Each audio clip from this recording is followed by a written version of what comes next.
Assalamualaikum warahmatullahi wabarakatuh. Perkenalkan, nama saya Nova Agusafera dari Teknik Komputer kelas TD 5A. Di sini saya akan menjelaskan tentang metodologi manajemen proyek. Metodologi manajemen proyek sering disebut sebagai tahapan manajemen proyek. Metodologi manajemen proyek terbagi menjadi 1. Project Initiation, 2. Project Planning, 3. Project Execution, 4. Project Controlling, 5. Project Closure. 1. Project Initiation.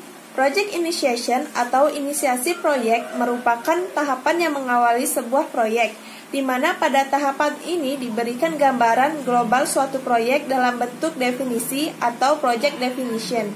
Tujuan dari project initiation ini: 1. Menentukan tujuan proyek secara rinci, 2. Mengidentifikasi faktor-faktor penentu keberhasilan untuk pelaksanaan proyek, 3. Menentukan ruang lingkup proyek, jadwal proyek, asumsi proyek, serta batasan-batasan proyek sebagai acuan dalam membuat project management plan, 4. Menentukan kriteria keberhasilan proyek. Mekanisme project initiation: 1. Project owner memberi tugas kepada project manager dalam project team, 2.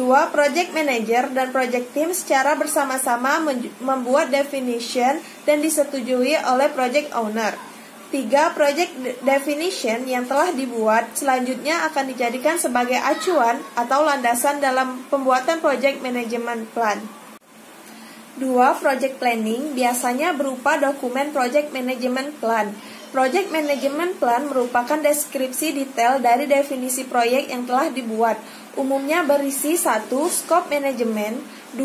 Time management, 3. Cost management, 4. Quality management, 5. Resource management, 6. Risk management, 7. Communication management, 8. Procurement management, 9. Integration management.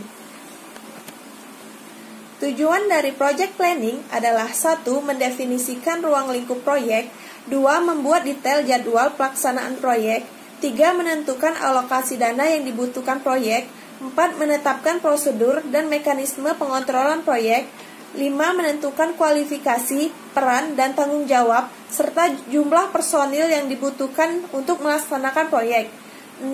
Mengidentifikasi resiko-resiko proyek dan menentukan tindakan penanggulangannya, 7. Membuat perencanaan komunikasi selama pelaksanaan proyek, 8. Menentukan dan menyetujui project baseline yang akan menjadi acuan untuk mengukur kinerja proyek. Mekanisme project planning: 1. Project manager bersama-sama dengan project team mempelajari kembali project definition, 2. Membuat project management plan berdasarkan project definition yang telah dibuat, 3. Persetujuan dari project owner bahwa project management plan tersebut akan dijadikan acuan dalam pelaksanaan proyek. 3. Project execution. Project execution adalah pelaksanaan atau realisasi dari rencana proyek dalam project management plan.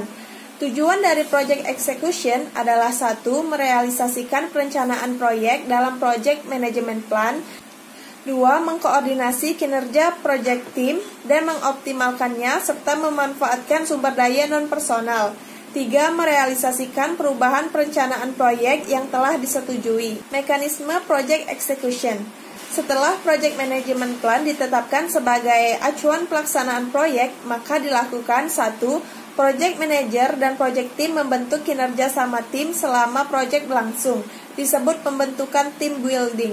2. Manajer proyek dan tim proyek melaksanakan semua tugas yang sudah tertuang di dalam project management plan.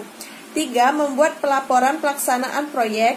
4. Mendapatkan persetujuan atau approve untuk setiap fase pekerjaan atau deliverable proyek yang telah diselesaikan. 4. Project controlling.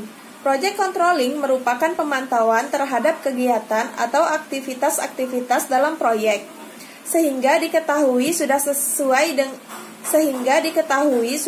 dengan yang telah ditentukan pada project management plan atau tidak.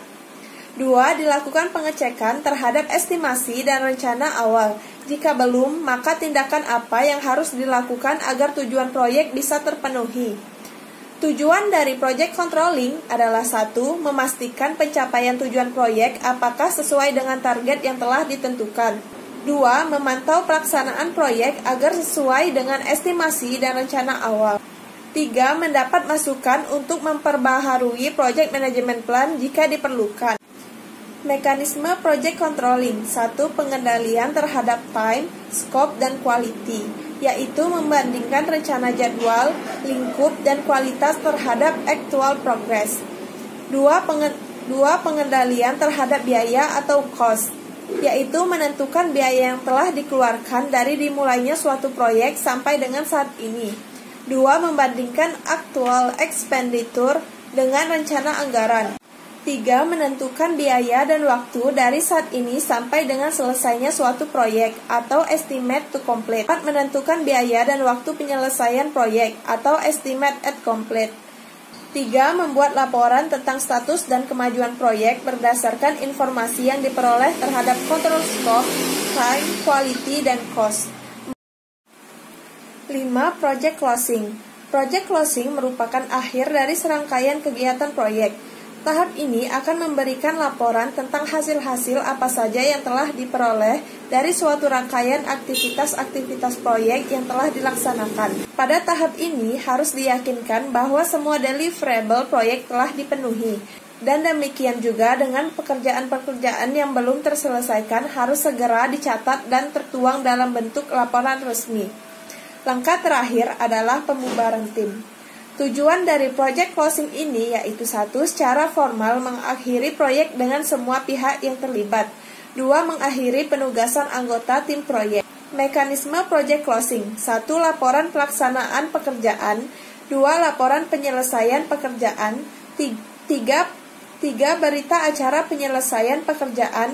Mungkin itu saja yang dapat saya sampaikan mengenai metodologi manajemen proyek. Lebih dan kurang saya mohon maaf. Assalamualaikum warahmatullahi wabarakatuh. Thanks for watching.